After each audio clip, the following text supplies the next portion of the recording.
लग्नाला नकार दिल्याचा राग संतापलेल्या एक्स बॉयफ्रेंडने 9 महिन्यांच्या गर्भवती महिलेला संपवलं. महाराष्ट्र हादरला.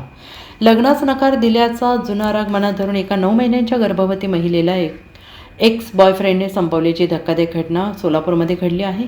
सोनी गणेश रामपुरे असं मृत महिलेचं नाव असून या प्रकरणी पोलिसांनी आरोपी बापू सुरेश आरगोडी याला अटक केली आहे. न्यायालयाने त्याला 3 दिवसांची पोलीस कोठडी सुनावली आहे. मयत सोनी रामपुरे ही 9 महिन्यांची गर्भवती होती. बाळंतपणासाठी आपल्या माहेरी आई लक्ष्मी म्हेत्रे यांच्याकडे आली होती. 19 एप्रिल रोजी शेजारी राहणारा आरोपी आरगोड हा मोठ्या आवाजात साऊंड सिस्टीम लावून नाचत होता.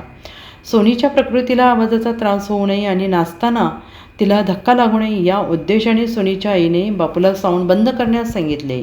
साऊंड बंद करायला सांगितल्याचा राग मनात धरून बापूने लक्ष्मी म्हेत्रे यांना शिवीगाळ आणि धक्काबुक्की सुरू केली आणि हे भांडण सोडवण्यासाठी सोनी मध्यस्थी करायला धावली असता बापूने तिला अत्यंत अमानुषपणे मारहाण केली. ती गर्भवती असल्याचे माहीत असूनही त्याने तिचा गळा दाबून तिला भिंतीवर जोरात आदळले आणि या जीवघेण्या हल्ल्यात सोनी रक्ताच्या थारोळ्यात कोसळली. तिला तातडीनं शासकीय रुग्णालयात नेण्यात आलं, मात्र उपचारापूर्वी डॉक्टरांनी तिला मृत घोषित केला. Bureau report SPN Marathi.